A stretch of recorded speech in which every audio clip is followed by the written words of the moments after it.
और जैसा कि मैंने पहले भी कहा था कि अगर बिहार से जुड़ी हुई कोई भी ऐसी खबर आएगी जो मुझे दिखेगी और जो कहीं ना कहीं मुझे इम्पैक्ट करेगी तो मैं आपके साथ ज़रूर शेयर करूंगी। ऐसी ही एक छोटी सी खबर के साथ आज आई हूँ जो है बहुत छोटी मगर जिसके मायने बहुत ज़्यादा हैं। अभी बिहार में अभी अभी मुखिया और सरपंच के चुनाव हुए हैं और अभी मुझे डेफिनेटली एक न्यूज़ मिली जिसमें था कि बिहार में सबसे कम उम्र की मुखिया, और वो मुखिया का नाम खुशबू कुमारी था। तो वो बस 22 साल की थी, तो बस 22 साल की, और मुझे लगा इतने कम उम्र में वो मुखिया बन गई, तो मुझे वो न्यूज़ देखना पड़ा। मैंने जैसे ही वो न्यूज़ खोला तो एक लेडी रिपोर्टर थी जो उनसे क्वेश्चन कर रही थी। वो एक क्वेश्चन का मतलब ही नहीं समझ रही थी, जबकि वो क्वेश्चंस हिंदी में हो रहे थे और हिंदी हमारी मातृभाषा है। तो वो जो मुखिया थी मिस खुशबू कुमारी और श्रीमती खुशबू कुमारी, वो मैरिड थी।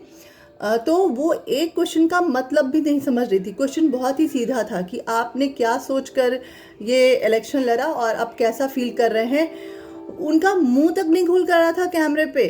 एंड ऐसा नहीं था वो बहुत शाई थी या कुछ, उनको क्वेश्चन समझ में नहीं आ रहा था, उनको बोलना नहीं आ रहा था।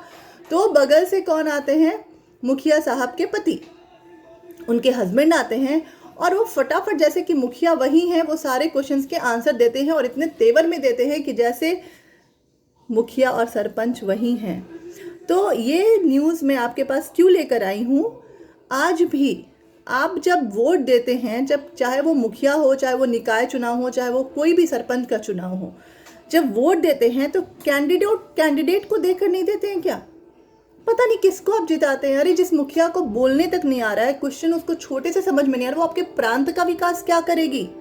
और बगल में खड़े हैं उनके पति महोदय, जिस लड़की को अपने क्वेश्चन का आंसर देने के लिए अपने पति की आवश्यकता होती है, जिसके पति सामने आकर और सारे क्वेश्चंस के आंसर करते हैं, वो आपके प्रांत के समस्याओं को क्या समझेगी? आप क्या समझकर चुनाव करते हैं और क्या समझकर लोगों को जिताते और हरवाते हैं? I really don't know. So Bihar का यही कंडीशन है अभी। बिहार में जो भी चुनाव होता है, इलेक्शन होता है, वो सब हर जगह होता होगा, मगर मैं बिहार से हूँ, मगर वो सिर्फ जाति के नाम पे और क्या पता नहीं किस किस चीज़ के और नाम पे होता है। आई रियली डोंट नो। मगर ऐसे अगर कैंडिडेट को आप लेकर आएंगे तो आपके प्रांत का विकास क्या होगा? बिहार में आप देखिए ना, अभी भी जो गांव या जो कस्बे हैं ना, वहाँ पे मेडिकल फैसिलिटी है ना, वहाँ पे शिक्षा का स्तर अच्छा है। जो शिक्षक आते हैं वो स्कूल में कितनी देर रहते हैं और स्कूल में आकर वो क्या करते हैं? स्कूल में जो बच्चों को मिलता है, बच्चों को देने के लिए जो अनाज राशन या खाना मिलता है, वो बच्चों को कितना मिलता है? ठीक है, मैंने भी बिहार के लिए कुछ नहीं किया, मैं बिहार से बाहर बैठी हूँ, मगर आप लोग तो बिहार में, आप लोग किसको जितवा रहे हैं? मुझे इतना इरिटेटिंग लगा ना वो। और वो खुशबू कुमारी एक क्वेश्चन का आंसर तो छोड़िए, वो क्वेश्चन ही नहीं समझ में, उनके मुंह से तो आवाज ही नहीं निकल रही थी। और उनके जो पति महोदय थे एकदम सज सवर कर ठाठ से आंसर कर रहे थे जैसे कि मुखिया सरपंच वही जीते हैं। तो बिहार में भी हुआ क्या है, बहुत सारे जो वार्ड है वो वहाँ पे यह है कि मुखिया ही के जो कैंडिडेट होंगे वो महिला ही होंगी, वो महिला को ही आगे लाना है। तो ऐसे लोग क्या करते हैं, ऐसे पुरुष जो खुद तो कर सकते नहीं है मगर अपनी बीवी बहनों जो भी है उनको आगे कर देते हैं, उनके बल पे जीत जाते हैं और उसके बाद बस गोरख धंधा शुरू हो जाता है। तो प्लीज़ ध्यान दीजिए और कैंडिडेट को उसकी हालत, उसका क्वालिफिकेशन, उसका मेंटल स्टेटस देखकर जितवाइए। ऐसा ही एक और उदाहरण दूंगी। एक हैं अपने बिहार में, कोई गर्ल है, लड़की है, कम उम्र की है, वो बहुत फेमस हो गई हैं टिकटॉक से। टिकटॉक पे करती क्या है, तो नाच गाना करती हैं, बॉलीवुड का, भोजपुरी का, और बहुत टाइम वो वल्गर होता है। ठीक है, खैर जो भी है बहुत अच्छा कर रही है। टिकटॉक पे बहुत फॉलोअर्स बनाए, इंस्टाग्राम पे बहुत फॉलोअर्स बनाए हैं, वो उनकी मेहनत है, उनका व्यक्तित्व है, मुझे उस पर टिप्पणी नहीं करनी है। मगर उस व्यक्तित्व का सहारा लेके उनके माता पिता मुखिया सरपंच का चुनाव लड़े और जीत भी गए। ये भी मैंने देखा है बिहार में। और जब मुखिया सरपंच का वो रैली या कुछ निकलता है, उसमें अपनी वो टिकटॉक स्टार के सहारे जो जन सैलाब उमड़ा था ना, उतना तो नरेंद्र मोदी के आने पे नहीं उमड़ेगा बिहार में, या फिर नीतीश कुमार जी के आने में नहीं उमड़ेगा बिहार में। तो वो भी जीत गए। मतलब बिहार में आप लोग किसको जितवाते हैं? टिकटॉक, ताकि वो पूरे गांव को और समाज को टिकटॉक में कन्वर्ट कर दे, जो कि चाइना का ऐप था और जो बैन है, और जिसको एक सही दिमाग वाला आदमी यूज भी नहीं करेगा क्योंकि वो चाइना का ऐप था। उसको सहारा लेके कोई चमकता है या जो भी करता है, और आप वैसे स्टार के मम्मी पापा को जितवा देते हैं बिना किसी क्वालिफिकेशन, बिना किसी उनका एक इमेज या उन्होंने क्या काम किया है या उनका क्या है मेंटल स्टेटस, क्या उसको बिना देखे हुए, तो भाई बिहार का तो हालत नहीं सुधरने वाला है और सुधरना भी नहीं चाहिए। इसी लायक हैं हम लोग। तीसरी कहानी बताऊंगी, ये भी वही है। एक प्रांत में जो मुखिया के लिए कैंडिडेट थी, एक लेडी थी, बहुत ही अच्छी, बहुत ही सही लेडी थी, वो जीत चुकी थी। जो फर्स्ट अनाउंसमेंट होता, फर्स्ट काउंटिंग, उसमें उनको विनर बोल दिया गया था, मगर विद इन 3 मिनट्स, 3 मिनट के अंदर फिर से काउंटिंग हुई और कोई ओपोनेंट उनका जीत गया, जो कि एक मेल था। पता फिर क्या चला कि वहाँ के जो डीएम या डीएसपी समथिंग, उनको 50 लाख रुपए या उनकी टीम को 50 लाख रुपए देके खरीद लिया गया। और ये तो हर जगह होता है, ये बहुत कुछ। मगर अगर हम समाज में ऐसे ही बैठे रहेंगे और हम जो लोग ऐसे ही करते रहेंगे तो फिर बहुत मुश्किल है। बिहार का कुछ नहीं होने वाला, बिहार के किसी प्रांत का नहीं होने वाला, हर प्रांत में ये चीज़ है। मगर फिर क्योंकि मैंने बिहार की न्यूज़ को सामने लाने का ये काम किया और मुझे बिहार की न्यूज़ से ज़्यादा इम्पैक्ट होता है, तो मैंने आज आप लोगों से ये शेयर किया।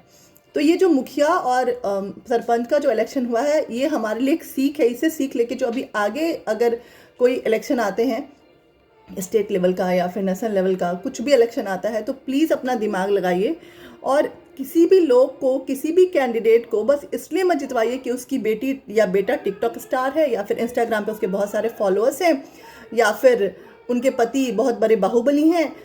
अपना दिमाग लगाइए। बिहार में इतने स्टार्टअप्स आ रहे हैं, अगर आप अब लिंक्डइन पे बैठेंगे ना, तो मतलब देख के इतनी खुशी होती है, इतना प्राउड फील होता है ना कि बिहार के ऐसे ऐसे स्टार्टअप्स आ रहे हैं कि मतलब लोग क्या नहीं कर रहे हैं, बिहार के लोग आगे निकल के। मगर 4, 5, 6 लोगों से नहीं होगा ना, जब तक हम 10, 100, 1000 लोग नहीं जुड़ेंगे, 1000 लोगों का एक मेंटालिटी नहीं चेंज होगा, हम कुछ नहीं कर सकते हैं। सो प्लीज़ आगे जो इलेक्शंस आएंगे उसमें इस तरह की मूर्खता ना दिखाएं और सोच समझकर अपना वोट डालें। ये सोच समझ के वोट डालें, चाहे आप किसी को भी दें, मगर उसका आपके प्रांत के विकास पे क्या असर पड़ेगा।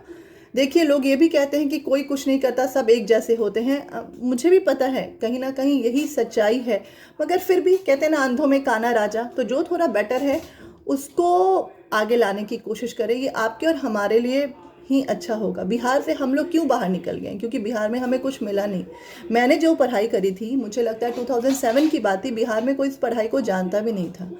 और जो बिहार के डॉक्टर्स, जहाँ मेरी इंटर्नशिप लगी थी, वो कहते तुम यहाँ रह के क्या करोगी, तुम्हें तो यहाँ रहना ही नहीं चाहिए, यहाँ पे तो हम लोग तुम्हारे लिए कुछ नहीं कर सकते, इस तरह का रवैया था।